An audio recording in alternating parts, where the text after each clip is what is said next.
ఓం నమ శివాయ. మీరు ఇప్పుడు చూస్తున్న ఈ దేవాలయం మహాలక్ష్మి మందిరం. కాశీలో ఘాట్ పైన ఉన్నటువంటి శ్రీ మహాలక్ష్మి మందిరం.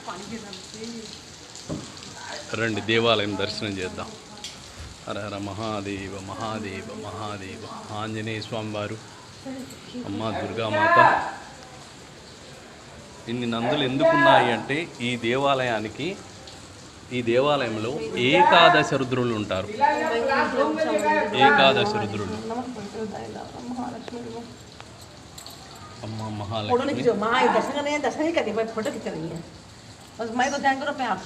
సర్వమంగళ మాంగళ్యే శివే సర్వార్థ సాధికే శరణ్యే త్ర్యంబకే గౌరీ నారాయణీ నమోస్తుతే.